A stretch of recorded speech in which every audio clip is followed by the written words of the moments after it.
என்னை விட யோக்கியம் இந்த உலகத்தில் வேறு யாரும் இல்லை சார் அப்படின்னார் ஒருத்தர். அவரை விட அயோக்கியன் வேறு யாரும் இருக்க முடியாதுங்கிற முடிவுக்கு கேட்டவங்க வந்துட்டாங்களாம். மனுஷனுக்கு இருக்கிற ஒரு மிகப்பெரிய குறையே தன்கிட்ட இருக்கிற குறை அவனுக்கு தெரியாமல் போகிறது தான். ஆனால் அடுத்தவங்ககிட்ட இருக்கிற குறை இவனுக்கு தெளிவாக தெரிஞ்சிடும்.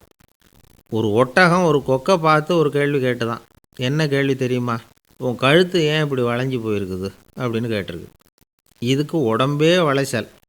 இது போய் கொக்கை கிண்டல் பண்ணுது. இன்றைக்கி மனித சுபாவமும் கிட்டத்தட்ட இப்படி தான் இருக்குது. இந்த உலகத்தில் குறையில்லாத மனிதர்கள் யாரும் கிடையாது, நாம் உள்பட. அப்படிங்கிறத முதல்ல நாம் நல்லா புரிஞ்சுக்கணும். ஒரு ஊரில் ஒரு விற்பனை நிலையம் இருந்தது. செல்ல பிராணிகளை விற்பனை செய்கிற நிலையம் அது. நாய், கிளி, பூனை இப்படி நிறைய வச்சு விற்பனை பண்ணிகிட்டு இருக்கிறாங்க. நாய்க்குட்டி விற்பனை செய்கிற பகுதியில் ஒரு சிறுவன் நின்றுக்கிட்டு இருந்தான். விற்பனை செய்கிற ஆளுகிட்ட விலை கேட்டுக்கிட்டு இருந்தான். அதோ இருக்குதே அந்த நாய்க்குட்டி என்ன விலை அப்படின்னு கேட்டானா. 1000 ரூபா அப்படின்னாரான். சரி அது வேணாம், இது என்ன விலைன்றிருக்கான். 500 ரூபா அப்படின்னாரான். இந்த சின்ன பையன் கையில் வச்சுருந்தது வெறும் 50 ரூபா தான். அதனால் இதை விட குறைச்சலாக கிடைக்குமான்னு பார்த்துருக்கான். அந்த கடையில் ஒரு மூலையில் சரியாக கவனிக்கப்படாமல் ஒரு நாய்க்குட்டி படுத்து கிடந்தது. பாவமாக கத்திக்கிட்டு இருந்தது. அதை பார்த்ததுமே இவனுக்கு அது ரொம்ப பிடிச்சி போச்சு. உடனே அந்த கடைக்காரரை பார்த்து, அதுவும் அந்த மூலையில் படுத்து கிடக்குதே அந்த நாய்க்குட்டி என்ன விலை அப்படின்னு கேட்டிருக்கான். தம்பி, அது ஒரு கால் ஊனம், அதனால் அது உன்னோட குதித்து விளையாடவோ ஓடுறதோ அதால் முடியாத காரியம் அப்படின்ட்டுருக்கார் அவர். அது தெரிஞ்சுதாங்க கேட்குறேன், அதோட விலை என்ன அதை மட்டும் சொல்லுங்களேன் அப்படின்ட்டுருக்கான். தம்பி, இது கால் ஊனம் உள்ள ஒரு நாய். இதை போய் காசு கொடுத்து வாங்கிறதுக்கு யாராவது பிரியப்படுவாங்களா? இதை நான் உனக்கு இலவசமாகவே தர்றேன், எடுத்துகிட்டு போ அப்படின்னாரான். இதை கேட்டதும் அந்த சிறுவனுக்கு கோவம் வந்துட்டு தான். நீங்கள் ஒன்றும் சும்மா கொடுக்க வேணாம், இந்தாங்க 50 ரூபா, இதை வச்சுக்கிட்டு நாய்க்குட்டியை கொடுங்க அப்படின்ட்டுருக்கான். அவருக்கு ஒன்றும் புரியல, ஆச்சரியமாக இருந்தது. சரின்னு பணத்தை வாங்கிட்டு நாய்க்குட்டியை தூக்கி கொடுத்தார். அந்த சிறுவன் அந்த நாய்க்குட்டியை 2 கையாலையும் வாங்கினா, மார்போடு பிரியமாக சேர்த்து அணைச்சிக்கிட்டான். தெருவில் இறங்கி நடக்கிறான். அப்படி நடக்கும்பொழுது தான் பார்க்குறார், கடைக்காரர் ஆச்சரியமாக அவனை பார்க்குறார். அப்போ தான் அவருக்கு ஒரு விஷயம் புரியுது. அந்த சிறுவன் தெருவில் நாய்க்குட்டியை மார்போடு அணைச்சிக்கிட்டு விந்தி விந்தி நடந்து போய்கிட்டு இருக்கிறான். ஆமாம், அவனுக்கும் ஒரு கால் ஊனம். இந்த நாய்க்குட்டியை யாருமே வாங்க மாட்டாங்கன்னு நினச்சிக்கிட்டு இருந்தார். குறையுள்ள அதுக்கும் ஒரு எஜமானன் கிடச்சிட்டான். அதனால் ஊனம் ஒரு குறை இல்லை அப்படிங்கிற உண்மையை அந்த கடைக்காரர் புரிஞ்சுக்கிட்டாரான். நம்மால் ஒருத்தர் கொஞ்சம் வயசானவர், எழுந்திரிச்சு சரியாக நடக்க முடியாது, சாய்வு நாற்காலியிலேயே எப்பவும் உட்காந்துருப்பார். அவர் தனக்கு துணையாக ஒரு நாயை பக்கத்தில் வச்சுருந்தார். அதுவும் ரொம்ப வயசான ஒரு நாய், எழுந்திரிக்கவே சிரமப்படும், நடக்கவும் முடியாது. அவர் பக்கத்துலேயே இதுவும் சோர்ந்து போய் படுத்து கிடக்கும். அந்த பெரியவரை பார்க்க வந்த ஒருத்தர் கேட்டார், ஏங்க, ஒரு சின்ன பையனை உங்களுக்கு துணையாக வச்சுக்கக்கூடாதா? இந்த நாயை உங்களுக்கு பாதுகாப்பாக வச்சுருக்கிறீங்களே, உங்களுக்கு ஒரு ஆபத்துன்னா இது எப்படி உங்களுக்கு உதவ முடியும் அப்படின்னார். அப்போ அவர் சொன்னாராம், எனக்கு ஒரு ஆபத்துன்னா அந்த சமயத்தில் இந்த நாய் என்னை தனியாக விட்டுட்டு ஓடி போயிடாமல் இருக்கணும்ல, அதுக்காக தான் இதை நான் வச்சுருக்கிறேன் அப்படின்னாராம். துருக்மேனியாவில் அஷ்காபாத் அப்படின்னு ஒரு நகரத்தில் ஒரு புவியியல் விஞ்ஞானி இருந்தார். அவர் ஒரு நாய்க்குட்டி வளர்த்தார். ஒரு நாள் முன்னிரவு நேரம் ஒரு மேஜைக்கு முன்னாடி உட்காந்து அந்த விஞ்ஞானி ஏதோ கணக்கு போட்டுக்கிட்டு இருக்கிறார். அவருக்கு ஒரு சின்ன பெண் குழந்தை, அது தொட்டிலில் தூங்கிட்டு இருக்குது. அந்த நாய்க்குட்டியும் ஒரு மூலையில் படுத்து அது பாட்டுக்கு தூங்கிட்டு இருந்தது. ஒரே அமைதி. அந்த நேரத்தில் திடீர்னு அந்த நாய்க்குட்டி துள்ளி எழுந்திரிச்சிது. நேராக குழந்தைகிட்ட ஓடிச்சு. அந்த குழந்தைய அது போட்டிருந்த ட்ரெஸ்ஸோடு சேர்த்து கவ்வி தூக்குச்சு. தூக்கிக்கிட்டு வாசல் பக்கம் ஓடிச்சு. நாய்க்குட்டி குழந்தைய கவ்வி தூக்க முடியுமாங்கிற சந்தேகம் உங்களுக்கு இல்லையா? நீங்கள் நம்ம ஊர் நாய்க்குட்டியவே பார்த்து பழக்கப்பட்டிருக்கீங்க, அதனால் நம்புறதுக்கு சிரமமாக இருக்கும். அந்த ஊர்லெலாம் அது ரொம்ப ஸ்ட்ராங்காக இருக்கும், ஒரு ஏதோ கண்ணுக்குட்டி மாதிரி இருக்கும். விஞ்ஞானி அதை பார்த்துட்டார். உடனே அந்த நாய்க்கு வெறி பிடிச்சிட்டுதுன்னு முடிவு பண்ணிவிட்டு தன்னோட கை துப்பாக்கியை எடுத்துக்கிட்டு ஓடி வந்தார். அவர் வெளியில் நாய்க்குட்டி எங்கே அப்படின்னு பார்த்து தேடுறார். அந்த நேரத்தில் அந்த வீடு இடிஞ்சு விழுது. காரணம் பூமி அதிர்ச்சி. இப்படி பூமி அதிர்ச்சி உண்டாக போகுதுங்கிறது அந்த நாய்க்குட்டிக்கு முன்னாடியே தெரிஞ்சு போச்சு. அதுதான் குழந்தைய தூக்கிட்டு வெளியில் ஓடி வந்திருக்குது. அது மூலமாக அந்த குடும்பத்தையே காப்பாற்றிருக்குது அந்த நாய்க்குட்டி. இந்த சம்பவம் நடக்கிறதுக்கு 3 நாளைக்கு முன்னாடியே சில பிராணிகளுக்கு இப்படி நடக்க போகுதுங்கிறது தெரிஞ்சிருக்குதான். ஆமாம், அந்த நகரத்தில் 3 நாளைக்கு முன்னாடியே பாம்பு, பல்லி இதெல்லாம் அது தங்கியிருந்த வலையை விட்டு வெளியில் ஓடி வந்துட்டுது. அதே மாதிரி அங்கே இருந்த புறாவெல்லாம் பறந்து போயிடுச்சான். இதே மாதிரி யுகோஸ்லோவியாவில் கூட ஒரு நகரம், அங்கே ஒரு நாள் ராத்திரி ஒரு மிருக காட்சி சாலையில் திடீர்னு ஒரு பெரிய கலவரம், கூச்சல், குழப்பம். அங்கே இருந்த கழுதை, புலி, யானை, பறவை எல்லாம் கண்ணாபின்னான்னு கத்த ஆரம்பிச்சுட்டுது. நீர் யானை அதுக்குன்னு போடப்பட்டிருந்த தடுப்பையே தாண்டி குதித்து வெளியில் வந்துட்டு தான். மறுநாள் தான் எல்லாருக்கும் விஷயம் புரிஞ்சுது. அடுத்த நாள் காலையில் அங்கே பூமி அதிர்ச்சி உண்டாயிட்டுது. இப்போ பாருங்கள், அதாவது மனுஷனை போய் தீர்க்கதரிசி அது இதுன்னு சொல்லிகிட்டு இருக்கிறோம். இவனை விட அது பரவாயில்லைன்னு தோணுது. அதாவது மிருகங்கள் ஒன்று நடக்க போகுதுங்கிறத முன்னாடியே புரிஞ்சுக்குதே. சரி, இதெல்லாம் எப்படி அது முன்கூட்டி புரிஞ்சுக்குது? அதுதான் படைப்பு ரகசியம்.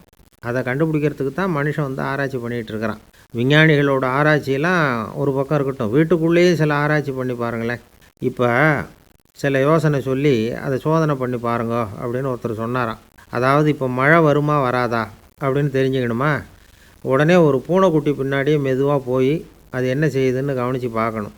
பூனைக்குட்டி தன்னோட பாதத்தினால சுகத்தில் வந்து அப்படி கீறிக்கிட்டு இருக்கும். அப்படி கீறினா கண்டிப்பாக மழை வரும். சில சமயம் பூனைக்குட்டி அப்படி மல்லாந்து படுத்துக்கிட்டு பாதத்தை உயர தூக்கும், அப்படியும் இப்படியும் புரளும். இப்படி செஞ்சதுன்னா அன்னைக்கும் மழை இருக்காது. அதனால் முன்னாடி இருந்தது மழை வர்றதுக்கு அறிகுறி, இது மழை இல்லைங்கிறதுக்கு அறிகுறி.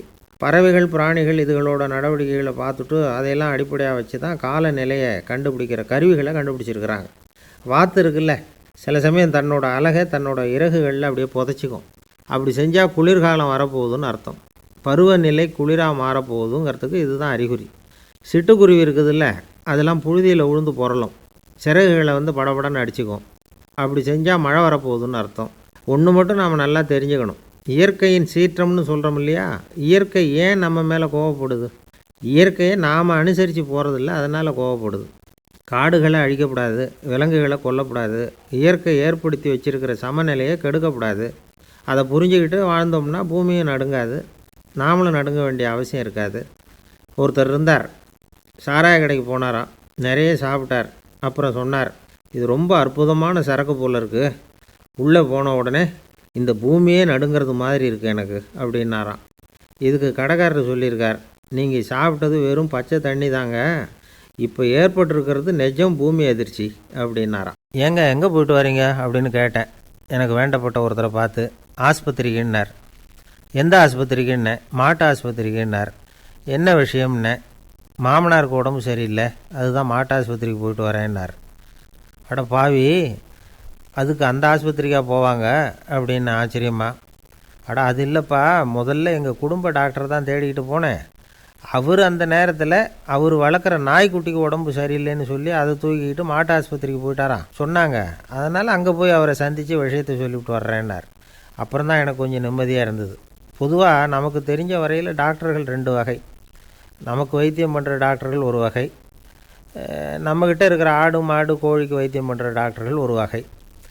இப்போ தான் எனக்கு தெரியும் இன்னொரு வகையான டாக்டர்களும் உண்டுங்கிறது. அது யாருன்னா பூச்சிகளுக்கு வைத்தியம் பண்ணுற டாக்டர்கள், அதாவது பூச்சி டாக்டர்கள். வெளிநாடுகளில் அப்படிலாம் கூட சில பேர் இருக்கிறாங்க. பிரிட்டனில் யார்க்ஷயர் வட்டாரத்தில் ராதர்ஹாம் அப்படின்னு ஒரு ஊர். அங்கே ஒரு விலங்கியல் மருத்துவர், பேர் டாக்டர் லான்ஸ் ஜெப்சன். அவர் ஆஸ்பத்திரி வாசலில் பார்த்தீங்கன்னா தினமும் நிறைய பேர் நின்றுக்கிட்டு இருப்பாங்க. கையில் கண்ணாடி குடுவை, தகர டப்பா இப்படி ஏதாவது இருக்கும். அதுக்குள்ளே ஏதாவது பூச்சிகள் இருக்கும். அதுக்கு வைத்தியம் பண்ணுறதுக்காக வந்தவங்க தான் அவங்கெல்லாம். சிலந்தி பூச்சி, பல்லி, தேள், பாம்பு இப்படி ஏதாவது இருக்கும். பொழுதுபோக்காக சில பேர் நாய், பூனை, கிளி, மைனா, புறா இப்படி ஏதாவது வளர்க்குறாங்கல்ல, அது மாதிரி இப்போல்லாம் தேள், பல்லி, பாம்பு, பூச்சி இதையெல்லாம் வளர்க்க ஆரம்பிச்சிட்டாங்களாம். இது ஒரு புது ஃபேஷன். இப்போ கூண்டுக்குள்ளே டப்பாக்குள்ளே போட்டு வளர்க்குறது, அதுக்கு ஏதாவது நோய் வந்துட்டுதுன்னா வைத்தியம் பண்ணுறதுக்கு டாக்டர்கிட்ட வந்துட வேண்டியது, இப்படி இந்த பழக்கம்லாம் நிறையா வந்துட்டுது. ரத்தம் உறிஞ்சிற அட்டைகள் கூட இவங்கக்கிட்ட வைத்தியத்துக்கு வருதான். சிலந்திகளில் செங்கால் சிலந்தின்னு ஒரு வகை. மத்திய அமெரிக்க காடுகளில் இது அதிகம். சிலந்திகள்லேயே ரொம்ப விலை உசந்தது இந்த ரகம்தான். கால்களில் சிவப்பு கோடுகள் இருக்கும். இந்த இனம் வந்து இப்போ குறைஞ்சிக்கிட்டே வர்றதுனால சர்வதேச விதிகளின்படி இவற்றின் ஏற்றுமதி இறக்குமதிக்கு தடை விதிக்கப்பட்டிருக்குது. அதனால் இதை வளர்க்குறவங்க வீட்டுக்குள்ளேயே இனவிருத்தி மூலமாக பெருக்கி விற்பனை பண்ணிட்டு வராங்களாம். அந்த வகை சிலந்திகள் தான் இப்போ வைத்தியத்துக்கு அதிகமாக வருதான்.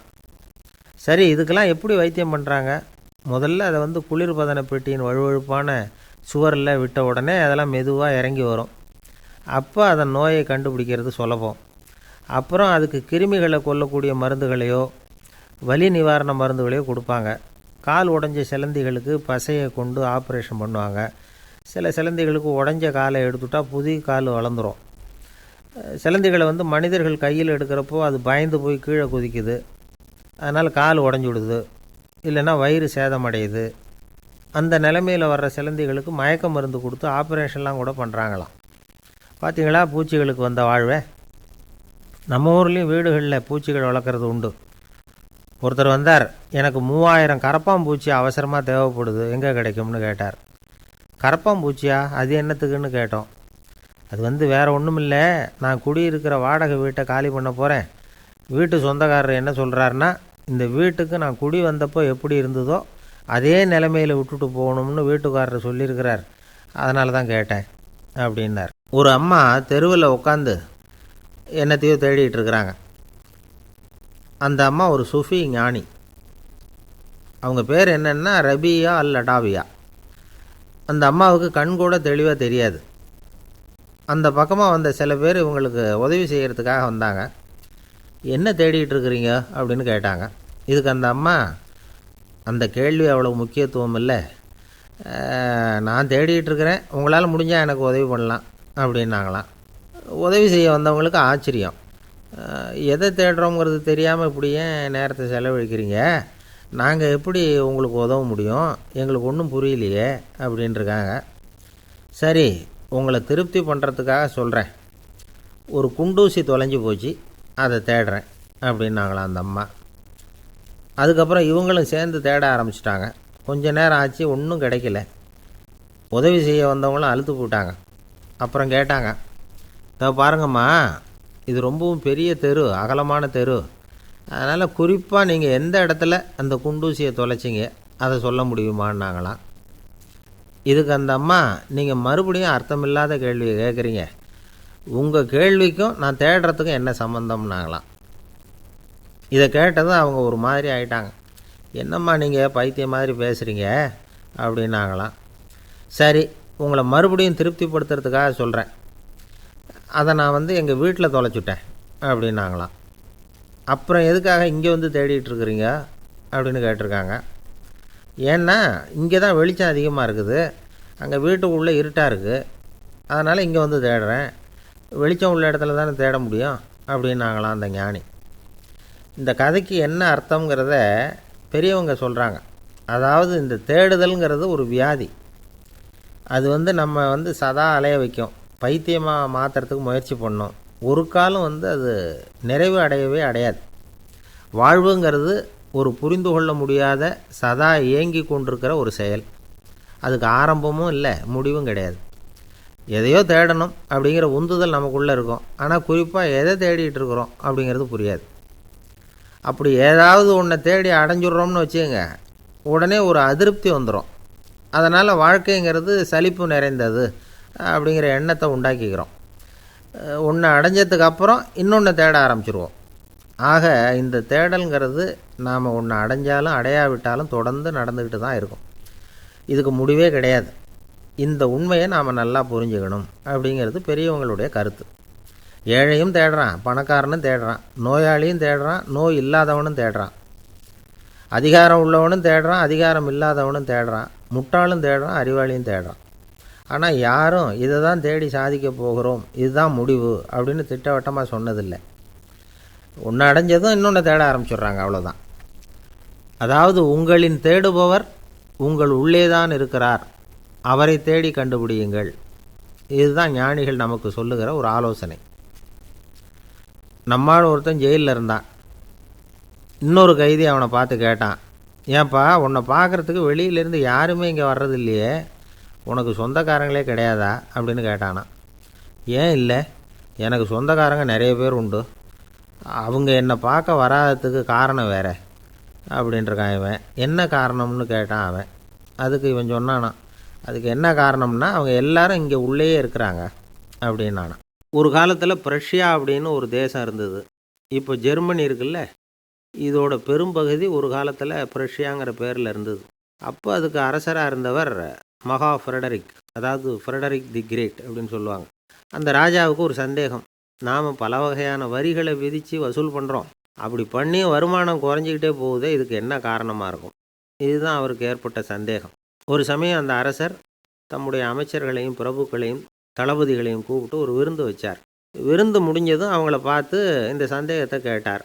வரிகள் அதிகமாக விதித்து வருமானம் குறையறதுக்கு என்ன காரணம் அப்படின்னு கேட்டார்.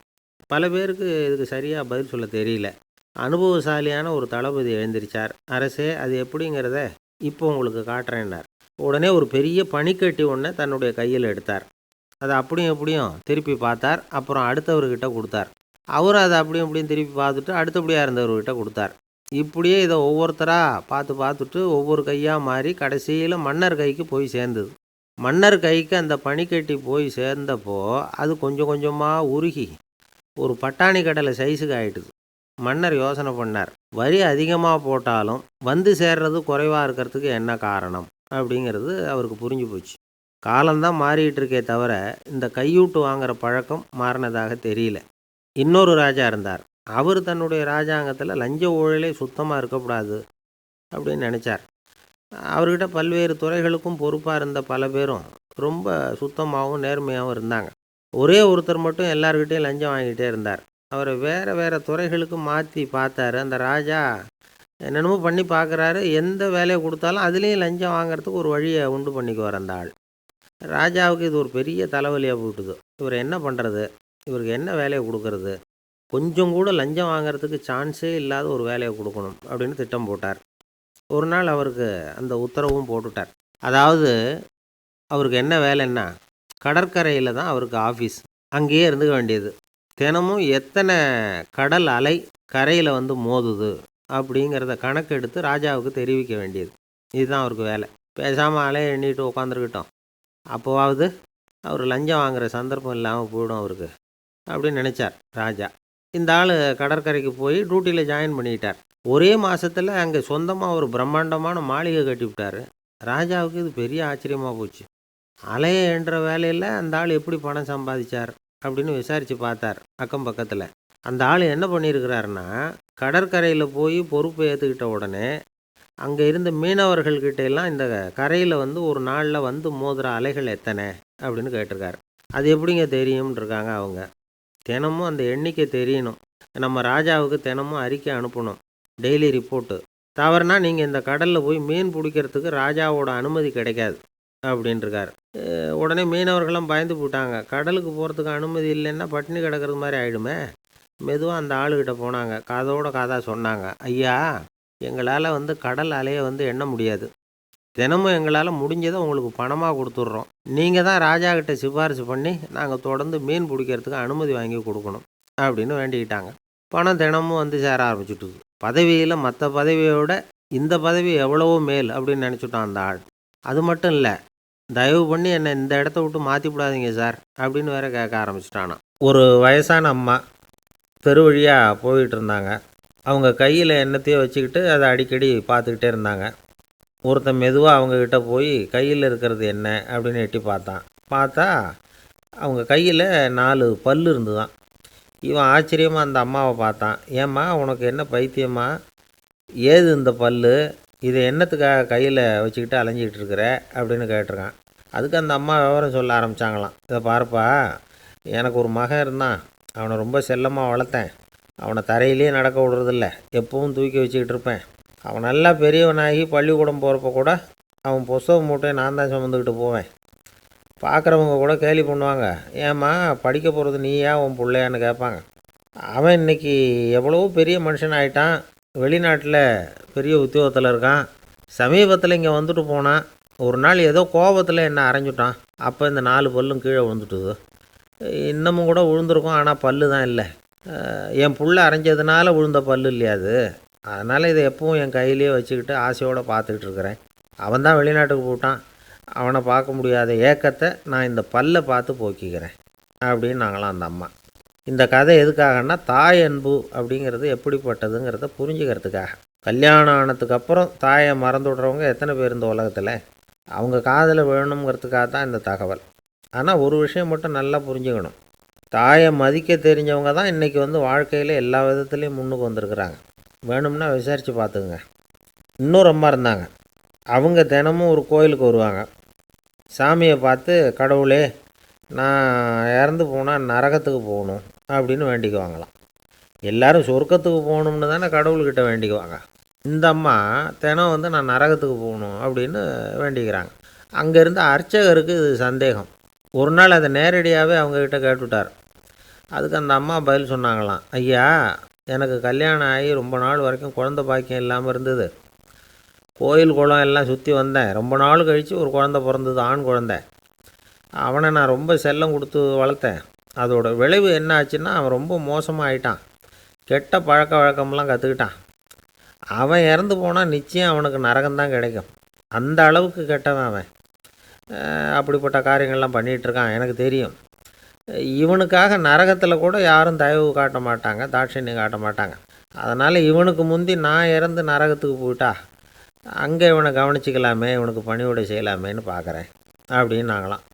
அதனால தான் நான் நரகத்துக்கு போகணும்னு தினம் ஆண்டவனை வேண்டிகிட்டு இருக்கிறேன் அப்படின்னு கண்கலங்கி அந்த அம்மா சொன்னாங்களாம்.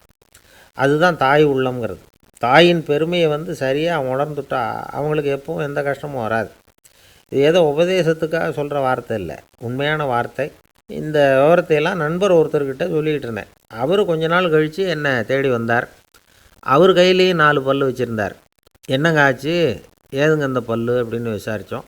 உங்கள் உபதேசத்தை கேட்டுவிட்டு இந்த உலகத்தில் எல்லாரையும் தாயாக நினைக்க ஆரம்பிச்சிட்டேன். ஒரு அம்மாவை கடத்தரில் பார்த்து தாயேன்னு கூப்பிட்டேன். அவங்க உடனே பலார்னு என்னை அரைஞ்சிட்டாங்க. பல் விழுந்துட்டுது. அதை தான் பொறுக்கி எடுத்துக்கிட்டு நேராக உங்களை தேடி வந்துக்கிட்டு இருக்கிறேன்னார். தாயேன்னு தானே கூப்பிட்டீங்க, அதுக்கு ஏன் அரைஞ்சாங்க அப்படின்னு கேட்டோம். நான் தாயேன்னு கூப்பிட்டது அவங்க காதில் நாயேன்னு விழுந்துட்டு தான், அதுதான் இப்படி ஆயிட்டுது அப்படின்னார். இந்த உலகத்தில் எல்லாருக்கும் மகிழ்ச்சி தரக்கூடிய ஒரு பொருள் எது? இது ஒரு முக்கியமான கேள்வி. இந்த கேள்விக்கு பொருத்தமான ஒரு பதிலை உங்களால் சொல்ல முடியுமா? அதாவது கொஞ்சம் யோசித்து பார்த்தா பணம்னு சொல்லலாமா?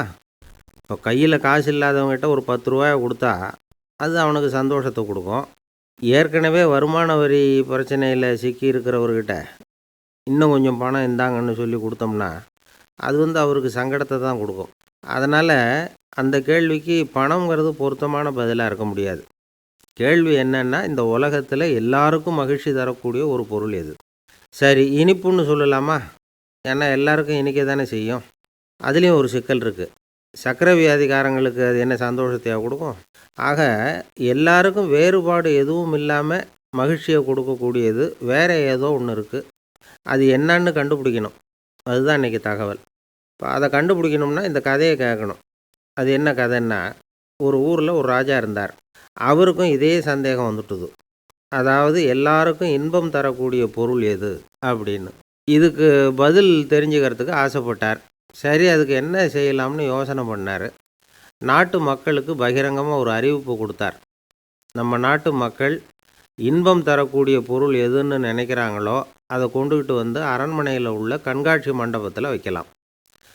அப்படி அவங்க வைக்கிற பொருள்களில் எது எல்லாருக்கும் இன்பம் தரக்கூடியதாக இருக்குமோ அதை வச்சவருக்கு 1000 பொற்காசுகள் பரிசு அப்படின்னு அறிவிப்பு கொடுத்துட்டார். ஜனங்கள் இந்த அறிவிப்பை கேட்டாங்க. அதுக்கப்புறம் சும்மா இருப்பாங்களா?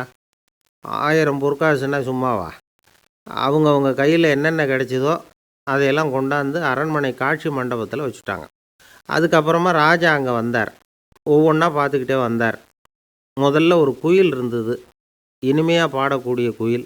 இந்த குயிலோட இன்னிசை எல்லாருக்கும் இன்பம் தரக்கூடியது தான். இருந்தாலும் காது கேட்காதவங்களுக்கு இந்த இசை எப்படி இன்பம் தர முடியும்? அதனால் இது சரியில்லைன்னு விட்டார். அடுத்தபடியாக போனார். அங்கே என்ன வச்சுருக்குறாங்கன்னு பார்த்தா ஒரு அழகான மயில் அங்கே தோகை விரித்து ஆடிக்கிட்டு இருக்குது. இந்த மயிலோட ஆட்டம் மனசுக்கு இன்பம் தரக்கூடியது தான். இருந்தாலும் பார்வை இல்லாதவங்க இந்த ஆட்டத்தை பார்த்து ரசிக்க முடியுமா? முடியாது. அதனால் இதுவும் சரியில்லை அப்படின்னு சொல்லிவிட்டார். அதுக்கு அடுத்தபடியாக போனார். பல வகையான இனிப்பு பண்டங்களை வச்சுருந்தாங்க. பார்த்தார், வயசானவங்களுக்கும் நோயாளிகளுக்கும் இது இன்பம் தராது, துன்பம் தான் கொடுக்கும் அப்படின்னார். இப்படி ஒவ்வொன்றா பார்த்துக்கிட்டே போகிறார். அழகான மலர்கள், கனிகள், ஓவியங்கள் எதுவுமே பொருத்தமாக தெரியல. சகல பேருக்கும் இன்பம் தரக்கூடிய வகையில் எதுவும் இல்லை. கடைசியாக வந்தார். அங்கே ஒரு களிமண் பொம்மை இருந்தது. அது என்ன பொம்மை தெரியுமா? பசியால் வாடி இருக்கிற ஒருத்தருக்கு ஒரு அம்மா இனிமையாக பேசிக்கிட்டு சோறு போடுறது மாதிரி அந்த பொம்மையை செஞ்சுருந்தாங்க. அதுக்கு கீழே அன்பு அப்படின்னு எழுதியிருந்ததுதான். ராஜா பளிச்சுன்னு ஒரு முடிவுக்கு வந்தார். அந்த பொம்மையை செஞ்ச சிற்பியை வரவழைச்சார், பரிசு கொடுத்தார். அன்பு ஒன்று தான் எல்லாருக்கும் இன்பம் அளிக்கக்கூடிய பொருள். காது கேட்காதவங்களும் அதை கேட்க முடியும். பார்வை இல்லாதவங்களும் அதை பார்க்க முடியும், குழந்தைகளும் அதை உணர முடியும் அப்படின்னு அதுக்கு விளக்கம் கொடுத்தார் அந்த மன்னர். இந்த உலகத்தில் எல்லாருக்கும் மகிழ்ச்சி தரக்கூடிய ஒரு பொருள் அன்பு தான். அதை புரிஞ்சுக்கிட்டு தான் சில கணவன்மார்கள் மனைவி பேரில் ரொம்ப அன்பை காட்டிக்கிறது வழக்கம்.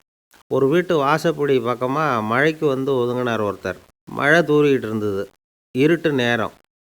அந்த வீட்டில் இருந்தவர், இன்றைக்கி ராத்திரி வேணும்னா இங்கேயே தங்கிட்டு காலையில் போங்க அப்படின்னார். உடனே இவர் சொன்னார், ரொம்ப நன்றிங்க, ஒரு 10 நிமிஷத்தில் இதை வந்துவிடுறேன் அப்படின்னு சொல்லிவிட்டு எங்கேயோ ஓடினார். 10 நிமிஷம் கழித்து திரும்பி வந்தார். ஆமாம், எங்கே போயிட்டு வந்தீங்கன்னு கேட்டார் வீட்டில் இருந்தவர். நேராக எங்கள் வீட்டுக்கு போய் மனைவி கிட்ட இன்றைக்கி ராத்திரி இங்கேயே தங்கிக்கிறேன்னு சொல்லிவிட்டு வந்துட்டேன் அப்படின்னார் அவர். அன்பில் இது ஒரு ரகம். ரொம்ப நாளைக்கு முன்னாடி ஒரு நாள் கோவலன் நாடகம் நடந்தது. எங்கள் மதுரையில் நடந்தது. அதில் ஒரு முக்கியமான கட்டம். கண்ணகி கிட்ட சிலம்பை வாங்கிக்கிட்டு அதை விற்கிறதுக்காக மதுரை நகருக்கு புறப்படுறான் கோவலன். அந்த சமயத்தில் கண்ணகி பாடுற மாதிரி ஒரு நாடக பாடல் நாடக ஆசிரியர் எழுதினது. அது என்ன பாட்டுன்னா, மா பாவியோர் கூடி வாழும் மதுரைக்கு மன்னா போகாதீர் என்று அப்படின்னு ஆரம்பிக்கும் அந்த பாட்டு. இதுதான் அந்த பாட்டு. இதை கண்ணகி மேடையில் பாடின உடனே கூட்டத்தில் சலசலப்பு. நம்ம ஊர்லேயே நமக்கு முன்னாடியே நின்றுக்கிட்டு மா பாவியோர் கூடி வாழும் மதுரை அப்படின்னு சொல்கிறாங்களே, என்ன தைரியம் அப்படின்னு எல்லாம் குழப்பம் பண்ண ஆரம்பிச்சிட்டாங்க. மக்கள் சத்தம் போட ஆரம்பிச்சிட்டாங்க. எதிர்ப்பு குரல் அது பாட்டுக்கு வர வர அதிகமாக போட்டுது. கொண்டுக்கிட்டு வா அந்த நாடக ஆசிரியரை, எழுதுனது யார் அப்படின்னு ஒரே சத்தம், கூச்சல். வேறு வழி இல்லை. மெதுவாக மேடைக்கு வந்தார் அந்த நாடக ஆசிரியர். 4 பக்கத்திலிருந்தும் கேள்வி கணைகள். மக்களை பார்த்து கொஞ்சம் அமைதியாக இருங்கோ அப்படின்னு சொல்லிவிட்டு தன்னுடைய விளக்கத்தை சொல்ல ஆரம்பித்தார் அந்த நாடக ஆசிரியர். மா அப்படின்னு சொன்னால் திருமகளாகிய லட்சுமி அப்படின்னு அர்த்தம். பா அப்படின்னா கலைமகளாகிய சரஸ்வதி. வி அப்படின்னா மலைமகளாகிய பார்வதி. மா பாவியோர் அப்படின்னா திருமகளும் கலைமகளும் மலைமகளும், இவங்க மூவரும் அப்படின்னு அர்த்தம். இந்த 3 பேரும் வாழ்கின்ற மதுரை புனிதம் நிறைந்தது, சகல செல்வங்களும் நிறைஞ்சது. அப்படிப்பட்ட ஊரில் நான் அணிந்து கொள்ளும் இந்த சாதாரண சிலம்பை யார் வாங்கிக்குவாங்க அப்படிங்கிற எண்ணத்தோடு தான் கண்ணகி அப்படி சொல்கிறா. அதை நினச்சி தான் நான் எழுதினேன். ஆகவே மதுரையை ரொம்ப சிரமப்படுத்தணும், ரொம்ப மோசமாக எழுதணும் அப்படிங்கிற எண்ணம்லாம் எனக்கு கிடையாது. பெருமைப்படுத்தணும்னு நினச்சி தான் அப்படி எழுதினேன் அப்படின்னு விளக்கம் கொடுத்தாராம். இந்த விளக்கத்தை கேட்டதும் எல்லாரும் ரொம்ப சமாதானம் ஆகிட்டாங்களாம். இப்படி விளக்கம் கொடுத்த அந்த நாடக ஆசிரியர் யார் தெரியுமா? அவர் தான் தமிழ் நாடக உலகின் முதல் ஆசான் சங்கரதாஸ் சுவாமிகள். அவருக்கு நகைச்சுவை உணர்வும் அதிகம். 1920ஆம் ஆண்டு திருநெல்வேலியில் அவர் தங்கியிருக்கிறார் நாடகம் நடத்துறதுக்காக. அவர் தங்கியிருந்த வீட்டில் கொசு மூட்டைப்பூச்சி அதிகமாக இருந்திருக்கு. அவரால் தூங்கவே முடியல. அவர் அனுபவித்த தொல்லைகள் ஒரு பாட்டாக உருவாச்சு. வேடிக்கையாக ஒரு பாட்டு எழுதினாராம். மூட்டையும் கொசுவும் ஒரு வீட்டிலே மீட்டிங் போட்டால் முன்னே நிற்க யாரால் முடியும்? கொசு மோகன ராகம் போல சத்தம் போட்டு முன்னே நின்று செய்திடும் யுத்தம். இதை மறுநாள் நாடகத்தில் கோமாளி வேஷம் போட்ட ஒரு சிறுவனை விட்டு பாட வச்சுருக்கார். எல்லாரும் சிரித்து ரசித்தாங்களாம். சங்கரதாஸ் சுவாமிகள் கல்யாணமே பண்ணிக்கல, துறவி மாதிரியே வாழ்ந்திருக்கார். தமிழ் நாடக கலைக்கு தன்னையே அர்ப்பணம் பண்ணிக்கிட்டவர் அவர். 1922 நவம்பர் மாதத்தில் ஒரு நாள் புதுச்சேரியில் அவர் வாழ்க்கை முடிஞ்சுது. அப்போ அவருக்கு வயசு 55. சங்கரதாஸ் சுவாமிகள் நாடக ஆசிரியர் மட்டும் இல்லை, மேடை நாடக இயக்குனர், தயாரிப்பாளர். அவரே ஒரு சிறந்த நடிகர். ஒரு தடவை சாவித்திரி நாடகத்தில் இவர் யமதர்மனாக வேஷம் போட்டு நடிச்சிருக்கிறார். நாடகம் பார்த்துக்கிட்டு இருந்த கருவுற்ற ஒரு பெண்மணிக்கு பயத்தினால அங்கேயே குழந்தை பிறந்துட்டு தான். அந்த நிகழ்ச்சிக்கு அப்புறம் இவர் இந்த வேஷம் போடுறப்போலாம் ஜனங்களுக்கு முன்கூட்டியே எச்சரிக்கை கொடுக்க ஆரம்பிச்சிருவாராம். அதாவது அப்படி யாராவது பயப்படுறவங்க இருந்தால் கொஞ்சம் கண்ணை மூடிங்க அல்லது எழுந்திரிச்சு போடுங்கன்னு. நடிப்புன்னா அப்படிலாம் இருக்கணும். இந்த காலத்தில் நடிகர் ஒருத்தர் சொன்னார், சார், நான் இந்த நாடகத்தில் நடிக்கிறப்போ முகத்தில் நவரசங்களையும் காட்டி நடித்தேன், உணர்ச்சிகளை எல்லாம் நல்லா காட்டி நடித்தேன். அப்படி இருந்து ஜனங்கள் கல் எடுத்து மேடையில் வீசிவிட்டாங்க சார் அப்படின்னார். நாடகத்தில் உங்களுக்கு என்ன வேஷம் அப்படின்னு கேட்டாங்க. அது செத்து கிடக்கிற பணமாக நடித்தேன் சார் அப்படின்னார். நம்பிக்கை இல்லைன்னா இந்த உலகத்தில் நாம் நடமாடவே முடியாது. அவநம்பிக்கையோடு இருந்துக்கிட்டு இருந்தால் என்றைக்கும் அவஸ்தை தான். நாம் நம்புறது நடக்குதோ இல்லையோ அது வேறு விஷயம். ஆனால் எதையும் நம்பி தான் நாம் அடி வைக்க வேண்டியிருக்கு. வேறு ஒன்றும் வேணாம், ஒரு லாட்ரி சீட்டு வாங்குகிறோம், அது எங்கே நமக்கு விழப்போகுது அப்படிங்கிற அவநம்பிக்கையோடவா வாங்குகிறோம்? பரிசு நமக்கு தான் அப்படிங்கிற நம்பிக்கை உள்ளூர இருக்கிறதுனால தான் அதை வாங்குகிறோம். இருந்தாலும் முடிவு வேறு மாதிரி ஆகிடுது. அதுக்காக மனசு சோர்ந்து போகிறதில்ல. அடுத்த மாதமும் சீட்டு வாங்குகிறோம். இந்த நம்பிக்கை தான் மனித வாழ்க்கைக்கு ஆதாரம். ஒரு கடையில் போய் டீ சாப்பிட்றீங்க. அந்த டீ நல்ல டீ தானா, அதில் விஷம் கலந்துருக்குமா அப்படிங்கிற சந்தேகம் வந்துட்டுதுன்னு வச்சுக்கோங்க. அதுக்கப்புறம் அதை எப்படி நீங்கள் சாப்பிட முடியும்? நம்பி தான் சாப்பிட்ணும். ரயில் ஒழுங்காக போய் சேருங்கிற நம்பிக்கை இருக்கிறதுனால தான் அதில் ஏறி உட்காடுறோம். லெட்டர் ஒழுங்காக போய் சேருங்கிற நம்பிக்கை இருக்கிறதுனால தான் பெட்டியில் போடுறோம். சரி, நம்ம கதையெல்லாம் நம்மளோட இருக்கட்டும். மனித நம்பிக்கை எந்த அளவுக்கு உறுதியாகவும் அறிவுபூர்வமாகவும் இருக்கணுங்கிறதுக்கு அலெக்சாண்டர் வாழ்க்கையில் நடந்த ஒரு சம்பவத்தை உதாரணமாக சொல்லலாம். இந்த உலகத்தையே ஜெயிக்கணும்னு புறப்பட்டார் அலெக்சாண்டர். ஒரு கட்டத்தில் அவர் சிட்னஸ் நதி கரைக்கு சேர்ந்தார். அந்த சமயத்தில் அவருக்கு கடுமையான நோய் வந்துட்டுது. அவர் கூடவே வந்திருந்த கிரேக்க வைத்தியர்கள் என்னென்னமோ முயற்சியெல்லாம் பண்ணி பார்த்தாங்க. இருந்தாலும் அலெக்சாண்டருக்கு வந்திருக்கிறது என்ன நோய்ங்கிறத அவங்களால கண்டுபிடிக்க முடியல. ஏன்னா அந்த பகுதியில் உள்ளவங்களுக்கு மட்டுமே அதிகமாக வரக்கூடிய ஒரு வினோதமான நோயாக இருந்தது அது. ஆனால் அவர் இருக்கிற இடம் எதிரியோட இடம், பாரசீக மன்னனோட ஆளுகைக்கு உட்பட்ட இடம்.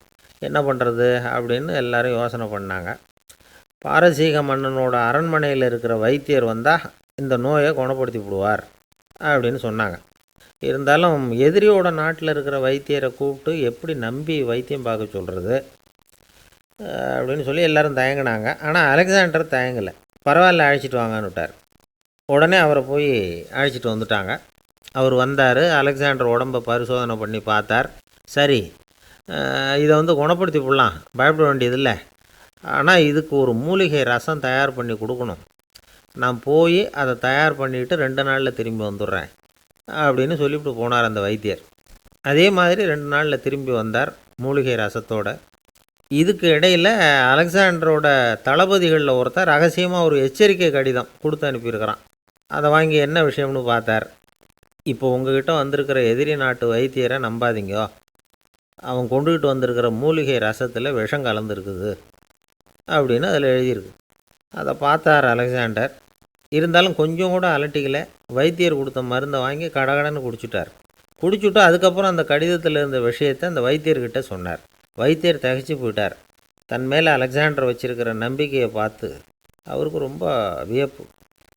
வைத்தியர் உண்மையிலேயே நல்ல மருந்து தான் கொண்டுகிட்டு கொடுத்துருக்கிறார், அதில் விஷம்லாம் எதுவும் கலக்கலை. அதுக்கப்புறம் அலெக்சாண்டர் அந்த வைத்தியரை பார்த்து சொன்னாராம், நம்பிக்கைங்கிற அச்சாணியை ஆதாரமாக வச்சுக்கிட்டு தான் இந்த உலகம் சுற்றிக்கிட்டு இருக்குது. எனக்கு எதிரியாக இருந்தாலும் பாரசீக மன்னர் ரொம்ப பெரியவர். அப்பேற்பட்ட மன்னருடைய அரண்மனை வைத்தியர் தொழில் நேர்மை இல்லாதவராக இருக்க மாட்டார். அப்படி இருந்தால் அவரை அரண்மனை வைத்தியராக வச்சிருக்கவே மாட்டாங்க அப்படின்னு நம்பினேன். என்னுடைய நம்பிக்கை வீண் போகலை அப்படின்னாராம். இதுதான் மானுட நம்பிக்கைங்கிறது. இந்த காலத்துலேயும் இது மாதிரி இந்த மானுட நம்பிக்கையை ரொம்பவும் சாமர்த்தியமாக கையாளுகிற கெட்டிக்காரங்க சில பேர் இருக்கிறாங்க. இந்த காலத்து குரு, அவருக்கு ஒரு சிஷ்யன். குரு முன்னாடி அந்த சிஷ்யன் ரொம்ப பணிவாக நின்று, குருவே, உங்கள் கையால் விஷத்தை கொடுத்தாலும் அதை வாங்கி மடமடன்னு குடிச்சிருவேன் அப்படின்னா. உன்னுடைய குரு பக்தியை மெச்சினேன் அப்படின்னார் குரு. அதுக்கு அந்த சிஷ்யன், அப்படி இல்லை குருவே, உங்ககிட்ட சிஷ்யனாக இருக்கிறத விட உங்கள் கையால் விஷத்தை வாங்கி குடிச்சு விட்றது ரொம்ப நல்லது, அதனால தான் அப்படி சொன்னேன் அப்படின்னா. ஒரு தெருவில் சில சிறுவர்கள் விளையாடிக்கிட்டு இருந்தாங்க. ஏதோ ஒரு உயரமான கல்லை நடுத்தெருவில் வச்சு அதை சுற்றி சுற்றி ஓடி வந்துக்கிட்டு இருக்கிறாங்க. அது என்ன விளையாட்டோ அவங்களுக்கு தான் தெரியும். கொஞ்ச நேரம் அப்படி விளையாடிக்கிட்டு இருந்தவங்க விளையாடி முடித்ததும் அந்த கல்லை நடுத்தெருவில் அப்படியே விட்டுட்டு அவங்கவுங்க வீட்டுக்கு ஓடி போயிட்டாங்க. அதுக்கப்புறம் அந்த வழியாக 2 பெண்கள் பேசிக்கிட்டே வந்தாங்க. பேச்சு சுவாரஸ்யத்தில் நடுத்தெருவில் இருந்த அந்த கல்லை கவனிக்கலை. காலில் இடிச்சுட்டுது, லேசாக ரத்தம் வந்துட்டுது, வலி தாங்கலை. காலில் இடிச்சுக்கிட்ட பொண்ணு திட்ட ஆரம்பிச்சுட்டுது. வர வர ஊர் உலகம் ரொம்ப கெட்டு போச்சு, யாருக்கும் பொறுப்பே கிடையாது பாரு, இப்படி நடுத்தருவில் பொறுப்பு இல்லாமல் இப்படி கல்லை போட்டு வச்சுருக்குறாங்களே, இது நியாயமா அப்படின்னு சொல்லி இந்த சமூகத்தை கடுமையாக விமர்சனம் பண்ணிக்கிட்டு அவங்க போயிட்டாங்க. கொஞ்ச நேரம் கழித்து ஒரு வாலிபன் அந்த வழியாக வந்தான். அந்த கல்லை பார்த்தான், நின்னான். ஒரு நிமிஷம் யோசனை பண்ணான், என்ன பண்ணலாம்னு பார்த்தான். தன்னுடைய வீரத்தையும் பலத்தையும் காட்டணும்னு நினச்சான். பின்னாடி போனான். அப்புறம் வேகமாக ஓடி ஒரு சின்ன ஹை ஜம்ப், அப்படியே துள்ளி குதித்தான். துள்ளி குதித்து தாண்டி அந்த பக்கமாக போய் விழுந்தான். அப்படியே விசில் அடிச்சுக்கிட்டு அவன் பாட்டுக்கு நடந்து போகிறான். அடுத்தபடியாக ஒரு காதல் ஜோடி அந்த வழியாக வந்தது. நடுத்தெருவில் கல் கண்ணில் பட்டது. அவங்க 2 பேரும் ரொம்ப நெருக்கமாக சேர்ந்து வந்துக்கிட்டு இருக்கிறாங்க. நடுவில் கல் இருக்கிறதுனால கொஞ்ச நேரம் 2 பேரும் விலகி மறுபடியும் இந்த பக்கம் வந்து சேர்ந்து போகணும். கொஞ்ச நேரம் நாம் பிரிய வேண்டி இருக்குதே அப்படின்னு வருத்தத்தோடு முணுமுணுத்துக்கிட்டே இந்த பக்கம் வந்தாங்க. அதுக்கப்புறம் வழக்கம் போல் சேர்ந்து அவங்க பாட்டுக்கு எதிர்காலத்தை பற்றி கற்பனை பண்ணிக்கிட்டே போயிட்டாங்க. கடைசியாக அந்த வழியாக பார்வை இல்லாத ஒருத்தர் வந்துக்கிட்டு இருக்கார். அவர் கையில் வழக்கமாக வச்சுருக்கிற அந்த ஊன்றுகோல், கையில் இருக்கிற அந்த ஊன்றுகோலால் தனக்கு முன்னாடி அப்படியும் இப்படியும் அப்படியே தட்டிக்கிட்டு பார்த்துக்கிட்டே அவர் மெதுவாக நடந்து வந்துக்கிட்டு இருக்கிறார். வழியில் இருக்கிற அந்த கல் தட்டுப்பட்டுது. உடனே நடுத்தெருவில் ஒரு கல் இருக்குங்கிறத அவர் புரிஞ்சுக்கிட்டார். உடனே குனிஞ்சார். அந்த கல்லை தடவி பார்த்து எடுத்தார். தெரு ஓரமாக கொண்டுட்டு போய் போட்டார். அதுக்கப்புறம் அவர் பாட்டுக்கு அவர் வழியில் நடந்து போனார். இப்போது இதில் பல பேர் வந்தாங்க போனாங்க. இவங்களில் பார்வை உள்ளவங்க யார், பார்வை இல்லாதவங்க யார்? இப்படி ஒரு கேள்வி கேட்டால் என்ன பதில் சொல்ல முடியும்? கொஞ்சம் யோசித்து பார்த்தா இன்றைக்கி பல பேர் இப்படி தான் இருந்துக்கிட்டு இருக்கிறோம். ஒரு ஆள் பார்க்குறதுக்கு பெரிய மனுஷன் மாதிரி இருக்கார். ஒரு தெரு வழியாக நடந்து வந்துக்கிட்டு இருந்தார். இருட்டு நேரம். வழியில் ஒரு பெரிய கல் கிடந்தது, கருங்கல். பார்த்தார். கொஞ்ச நேரம் யோசித்தார். போய் தூக்கி பார்த்தா ரொம்ப கனமாக இருந்தது. இன்னொரு ஆள் சேர்ந்தாதான் தூக்க முடியும். இவர் உடனே ரோட்டு ஓரமாக போய் ஒரு மரத்தடியில் உட்காந்துக்கிட்டார். 2 பக்கமும் பார்த்துக்கிட்டே இருக்கார், யாராவது வர்றாங்களான்னு. கொஞ்ச நேரத்தில் ஒருத்தர் வந்தார். இவருக்கு தெரிஞ்சவர். என்னங்க இந்த நேரத்தில் இங்கே உட்காந்துருக்குறீங்கன்னு கேட்டார் அவர். அதோ அந்த கருங்கல் அப்படின்னு சுட்டி காட்டினார். ஓ, அதை தூக்கி ஓரமாக போடணுமா? வாங்க 2 பேரும் தூக்கலான்னார் வந்தவர். நான் அதுக்காக உட்காந்துருக்கலேன்னார் இவர். பின்ன வேற எதுக்காகன்னார் அவர். ஒரு மனுஷன் கருங்கல்லில் காலை இடிச்சுக்கிட்டான்னா எப்படி துள்ளுவான்னு பார்க்கணுங்கிறது எனக்கு ரொம்ப நாளாக ஒரு ஆசை. அதுக்காக தான் உட்காந்துருக்கிறேன் அப்படின்னாராம்.